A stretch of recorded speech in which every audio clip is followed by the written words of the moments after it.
Bismillahir Rahmanir Rahim. Alhamdulillah. Wassalatu wassalam ala ashraf al-anbiya wa mursaleen. Nabiyyina Muhammadin wa ala alihi wa sahbihi ajma'een.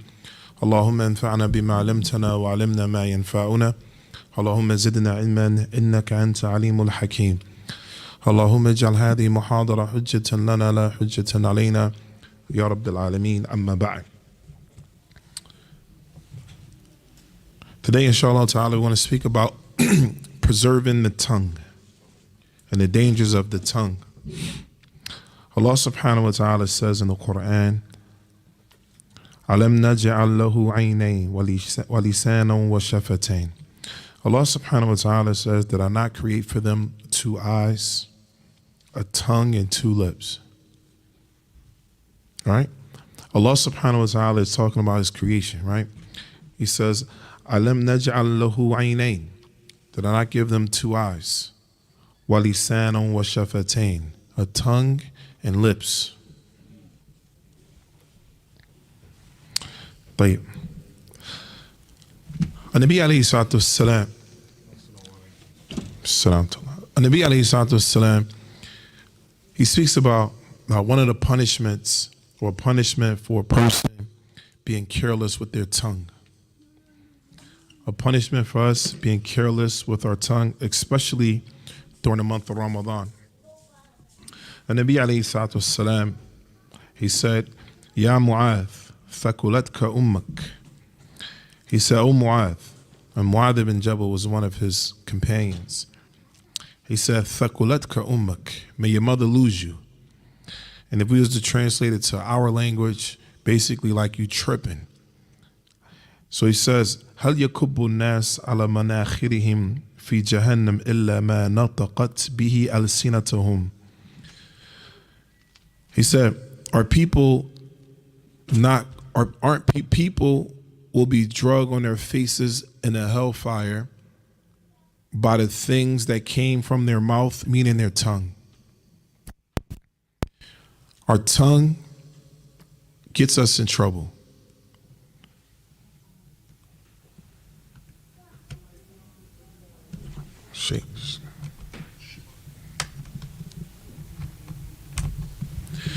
Our tongue gets us in trouble. So the Prophet ﷺ, he also said, فَمَنْ كَانَ يُؤْمِنُ بِاللَّهِ وَالْيَوْمِ الْآخِرِ فَلْيَقُلْ خَيْرًا أَوْ يَسْكُتْ. And in another narration, يَسْمُتْ. And Nabi ﷺ, he said, whoever believes in Allah in the last day, meaning the day of judgment, فَلْيَقُلْ خَيْرًا. Then the Prophet ﷺ, he swore, say something good or be quiet. Or yaskut an shar, be quiet about evil. He says, Qulu khayran, say that which is good. In another ayah, Allah subhanahu wa ta'ala says in Surah Al-Qaf, Allah says, Ma yalfidhu min qawlin illa ladayhi raqibun atid. Allah subhanahu wa ta'ala mentions that a person doesn't utter a word except that whatever we say that come out of our mouths is recorded. Everything. Can you imagine every single word that comes from our mouths is recorded, is written down? Sometimes we say things that's out of pocket, right? And we may not even ask Allah for forgiveness. We may just speak crazy sometimes, but it's recorded. So here, قال الحسن البصري رحمه الله, one of the great scholars of the past, he said, وَطَلَى هَذِهِ الْآيَةِ, he mentioned this verse about there being angels recording everything that we say. So he says, يَا ابْنَ آدَمْ بُسِطَتْ لَكَ الصَّحِيفَةِ. He says, O son of Adam, your newspaper, if you will, your sahifa, your page is going to be laid out in front of you. Everything that you did, everything that we said. And it says, وُكِلَ بِكْ مَلَكَانْ كَرِيمَانْ أَحَدُهُمَا عَنْ يَمِينِكَ وَالْآخَرَ عَنْ شِمَالِكَ. And he said that every last one of us, we have 2 angels with us. Pay attention. Every human being has 2 angels with them. one angel on your right side and another angel on your left side. فَيَحْفَظُ سَيِّئَاتِكَ فَعْمَلْ مَاشِدٍ. And he says, فَيَحْفَظُ حَسَنَاتِكَ. That angel, the one that's on your right side, they record all of your good deeds. Your angel on your right side records all of your good deeds. The angel on your left side records all of your evil deeds. The angel on the right side records all of your good deeds, and the angel on the left side records all of your evil deeds. When Allah subhanahu wa ta'ala says, مَا يَلْفِظُ مِنْ قَوْلٍ إِلَّا لَدَيْهِ رَقِيبٌ عَتِيدٌ, there's not a statement or word that comes from our mouths except that it's recorded. طيب. So Imam Hassan al-Basri rahimahullah, he said, أقل لو أكثر حتى إذا مت. He said, whether you say a lot of words or a small amount of words, you're going to have this up until you die, and this is going to be in your newspaper. Everyone's going to have a paper. And then he says, وَجُعِلَتْ فِي عُنُقِكَ مَعَكْ فِي قَبْرِكَ حَتَّى تَخْرُجَ يَوْمَ الْقِيَامَةِ. And then he said, and this is the part he said that all of this is going to be attached to your neck. So can you imagine everything that you did, good or bad, is strapped to your neck when you die up until the day that you're resurrected, up until the day of Yawm al-Qiyamah. You're going to have this book of your deeds tied to your neck. Somebody might say, man, I don't believe that. Where do you get that from? Allah subhanahu wa ta'ala says in the Quran, in Surah Al-Isra, Allah says, وَكُلَّ إِنسَانٍ أَلْزَمْنَاهُ طَائِرَهُ فِي عُنُقِهِ. Allah subhanahu wa ta'ala says every person is going to have their deeds spread out in front of them. وَنُخْرِجُ لَهُ يَوْمَ الْقِيَامَةِ كِتَابًا يَلْقَاهُ مَنْشُورًا. And on the day of judgment, that book is going to be made present for you to see. It's going to be spread out. And then it's going to be said, اقرأ كتابك كفى بنفسك اليوم عليك حسيبا. And there's going to be said to you, read your own book, and you are a witness enough over yourself. Think about that. You're going to get to read your own book. We could say something to somebody, say, well, we try to make excuses for, the thing is, when we say things that we shouldn't say and do things we shouldn't do, every person has an excuse for doing it. Everyone. There's a reason. There's a reason for talking crazy. He says something to you. They got on my nerves. They rubbed me the wrong way. Everyone has a reason for talking crazy. Everyone has a reason for doing something they're not supposed to do. Cool. Allah subhanahu wa ta'ala says that your deeds is going to be strapped to your neck. Strapped to your neck. And this is what you have to meet Allah with. Now, all of us, we might be looking at this like, man, this sounds pretty gloomy because I done said some crazy things. I've done some crazy things. So like, what do I do from now? How do I fix that? The blessing is that we're in the month of Ramadan. Shahru Maghfirah. This is the month of forgiveness. Take advantage of the time that Allah subhanahu wa ta'ala has given us in the present. Listen to these narrations. Listen to the ayat.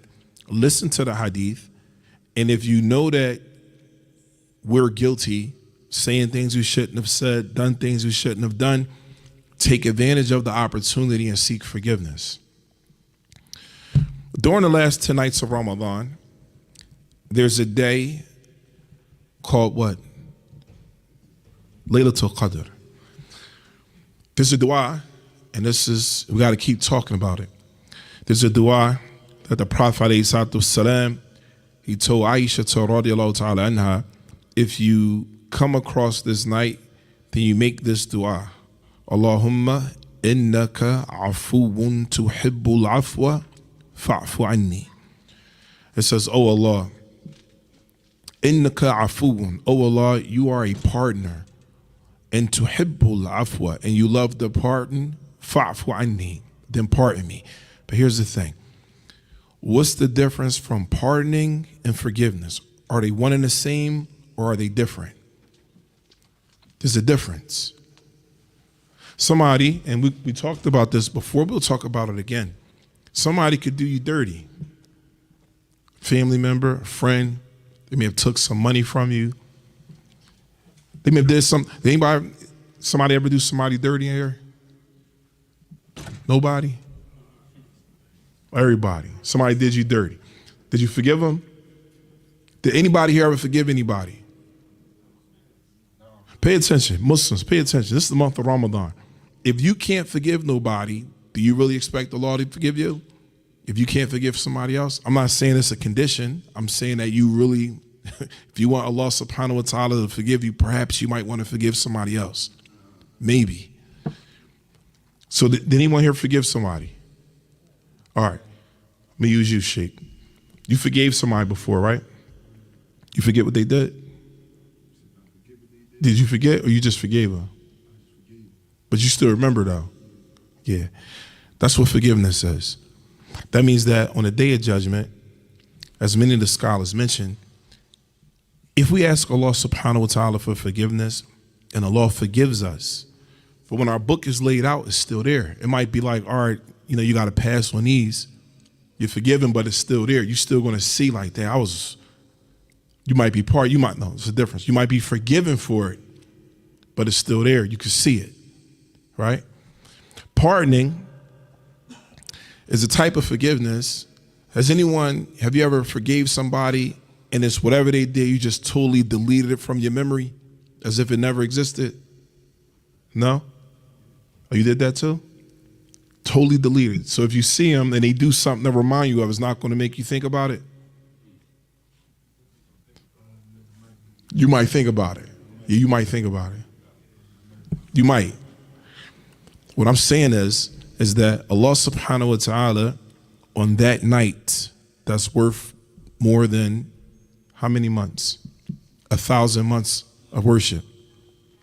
On that night, we ask Allah subhanahu wa ta'ala to pardon us. Allahumma innaka afuun, that you are the partner. Wa tuhibbul afwa, and you love the pardon. Fa'fu anni, then pardon me. This pardoning, brothers and sisters in Islam, is like a Control-Alt-Delete. It wipes the hardboard or the motherboard clean. It's gone. This is what we're in need of, because a lot of times our tongue, like the Prophet ﷺ, he told Mu'adh bin Jabal, he said, the people that you find in the hellfire, are they not there from what their tongues have brought forth? A lot of times when we move out of pocket, it's because of our tongues. How many people here got in trouble because of their tongue? Anybody? That's everybody. The mouth is crazy. Wars get started from what? Tongues. People die because of what? Tongues. Right? So then the tongue is dangerous. But if we, and I'm going to say this because a brother mentioned this to me today. He was talking about the Quran. One of the brothers who studied at Qur'an with us, he's one of the imams at a few of the masajid in Mecca. He's going to be here for Tarawih sometime this weekend, I think. Anyway, he said, listen, he says, you have to make bay'ah to the Quran. And I'm like, what? Like you have to totally be dedicated to the book of Allah. And so a lot of times when we're saying stuff out of our mouths, if we're reading the Quran every day, if we're making the Quran a part of our lives, I guarantee we're gonna talk crazy a lot less. We're not going to say the same type of things we would have said before. If we conditioned ourselves to read the book of Allah and make it a part of our life, the same way. Everybody got their phone on them? You know it's a part on your phone, you can pull it up and see how many hours you was online. Huh? I don't know. I don't know. There's something on your iPhone that can tell you how long you've been on the phone, right? Everybody's smiling. Yo, let me use you for example. Check your hours. Let me see. No, I'm messing with you. I won't put you on blast. What I'm saying is that if you look at your phone and you look at your idle time or what, something to tell you how much time you spend scrolling. What's it called? Screen time. You check your screen time. I challenge anybody, check your screen time. If you check your screen time and look at the time you spend online, if you cut it in half and gave that to the Quran, you'll be a better person. If you cut your screen time in half, you'll be a better Muslim. And what I mean by cut it in half, I mean cut it in half with the Quran. Now somebody, well, I'm using my screen time for the Quran. All right, that's different. But I mean, a lot of people might not be. What I'm saying is if we cut the screen time down in half, I'm not saying go cold turkey, you know what I'm saying? But you cut it in half and you focus on the Quran. Let that other half be for the book of Allah. If you made a constant, conscious effort, decision to make that happen, you're going to be a better Muslim. That's going to affect your life in a positive way. Another thing we want to talk about, inshallah ta'ala, is ghiba. What is backbiting? Does anyone know what backbiting is? Yes.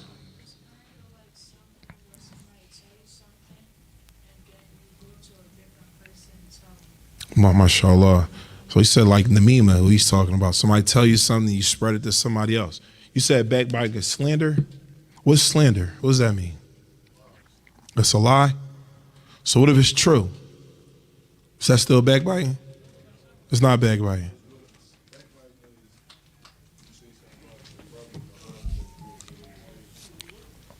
So you say they wouldn't like it. Okay. Okay. So what is backbiting? No, don't Google it. You cheating, Sheikh. Put your phone away, brother. Just chill.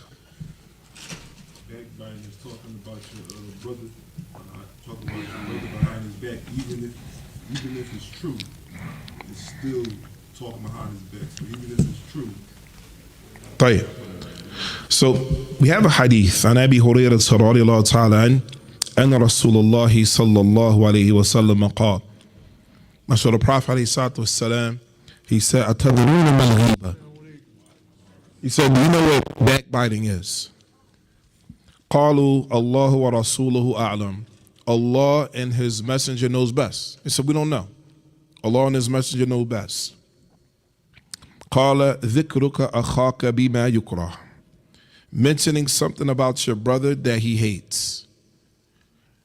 Is it a condition that is true or false? Mentioning something about your brother that he dislikes. Maybe he has bad breath. You go to, man, this boy's mouth smell bad, right? I'm using that as an example, right? If you say that about somebody like that, come on, man. Maybe he got an issue, right? All right, if you say that about him and it's true, it's still considered backbiting. Right. So then it says, وَقِيلَ أَفَرَأَيْتَ إِن كَانَ فِي أَخِي مَا أَقُولُ. And he said, well, what about what I say about him is true? What if he do got bad breath? What if that is? I mean, it's true. قَالَ إِن كَانَ فِيهِ مَا تَقُولُ فَقَدْ اكْتَبْتَ وَإِن لَمْ يَكُنْ فِيهِ مَا تَقُولُ فَقَدْ بَهَتَّ. And this hadith you can find in Sahih Muslim. He said that if what you said about him is true and he doesn't like it, it's backbiting him. This is the definition of backbiting. Saying something about your brother that he doesn't like and it's true. This is backbiting. Saying something about your brother that isn't true is a slander. It's worse. That's true. Huh? Slander is like shirk because it's a form of magic, right? Because if you tell somebody something that's not true, that the next person... You said slander is shirk? No, shirk. Not shirk is associating partners with Allah. Right? A shirk is the worship other than Allah with Allah. So for example, you might now a big form of shirk now that people fall into is worshiping their desires. There might be time to pray, but you don't feel like praying because you want to do something else. Maybe that could be shirk. Maybe you might worship your money. Maybe you may worship your wife. Maybe you may worship your kids. Maybe you may worship your cars. Maybe you may worship jewelry. Huh? Yeah, that's dangerous. Yeah, maybe instead of praying to Allah, you looking at astrology, right? And you looking at that, you say, nah, man, my sign says this, so this is what I'm following. Allah says this, but you following that, right? These things are shirk. Right. So then, when we speak about backbiting, many of the scholars of the past say sometimes when we backbite, we disguise it and dress it up. Right? You might say something like, oh, such and such, yeah, man, I don't really like talking about people, but I'm gonna tell you this real quick. So you give a prelude for backbiting. In your mind, you say that I'm gonna come up with a reason that's gonna justify backbiting. There are cases where you can backbite and it's permissible. Does anyone know what they are? Yes. Huh? Mumtaz. Now, we do a lot of backbiting except when your man trying to get married. If your man trying to get married to a sister, you're not going to tell the sister, like, yo, he really out of pocket. You really not going to say nothing. Listen how crazy it is. You know your man move funny, right? But he dealing with some, you're not going to say nothing. If he got a home and they doing business, you're not going to say nothing.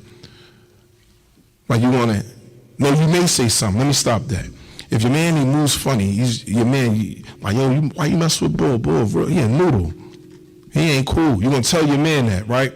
But then the same dude, you're okay with him a little bit, but he getting ready to get married, but you're not going to say, I ain't going to hate on him. If you say something, you hating. But yet, in this case, this is the permissible backbiting. Permissible back, what does that mean? You know, a sister getting ready to marry a brother, and he's not going to take care of her. He's not going to take care of her. Instead of you telling the Wali, yo, man, he's really not him. Like, fall back. You're not going to do that because you're going to be perceived as what? Who said that? Snitching? I don't know. Is that snitching? What is it? Throwing salt. The hater? So brothers will be mad about your boys just hating on me. Is it a justifiable hate though? Is it a halal hate? Listen, An-Nabi alayhi salatu wassalam, he came, one of the companions, subhanAllah, I forget his name. I think it was Abu Sufyan. Sir? But he was looking to get married. An-Nabi alayhi salatu wassalam said, rajulun shahiyah, yani he's stingy with his money. This is the Prophet alayhi salatu wassalam speaking about one of his companions. How many of y'all would tell the truth about your man he was getting ready to marry your sister? Nobody. No hands raised. Brothers and sisters, brothers in particular, we claim sunnah, we really got to implement this one. Because what happens is, if you marry a sister off to a brother who you know not right, let me tell you the problem that comes from that. The problem that comes from that is you may be messing up somebody's whole lineage. That's generations, but you stood in the way. You could have been like, no, the brother's not good. He's not a good, and give you reasons because of A, B, C, D, E, F, and G. But because you don't say nothing, and now they have kids, and she's like, y'all was duped. Now her whole situation, her kids, grandkids, you messed up their whole situation forever. And because of that, Allah knows best. I mean, because it's your man and you know your man wasn't right and they got married, you may have to answer to Allah subhanahu wa ta'ala for that. You see how deep that goes? That's a double situation, because what if the brother get himself right on that time that he married the sister, and he do get himself right, but you know his past situation, and you tell him. Sure. What's upon the brothers to speak on what he knows. I don't know the new. I know the old you. I don't know the new you. You know what I'm saying? Here, Listen, this is why you gotta be truthful. He must have, I don't know if he got, last I checked, this is what he was on. Right now, I don't know. Is that fair? You think that's fair? So if somebody don't know you, they knew you from 5 years ago, you was out of pocket. Somebody asked me about your home's out of pocket. You gonna feel some type of way? You would. But am I right though? If you was out of pocket 5 years ago, am I telling the truth? All right. I mean, you might say that was me then, I'm new now. I don't know the new you, I just know the old you. You know what I'm saying? I'm not. Now, if I could say back in the day he was out of pocket, but he got himself together, you don't think that's fair? Yeah, because you probably tell her that, right? Three. So what I'm saying is, when it comes to these types of situations, we got to be, and the next part is doing business. If you're doing business with somebody, and you know you're a burn artist, you got to let people know he's a burn artist. That's what they do. They're not right. I got to stop. Khalas, we're going to start with that, inshallah. Subhanakallahumma wa bihamdik. Ashhadu an la ilaha illa anta astaghfiruka. Allahu Akbar, Allahu Akbar. Allahu Akbar, Allahu Akbar. أشهد أن لا إله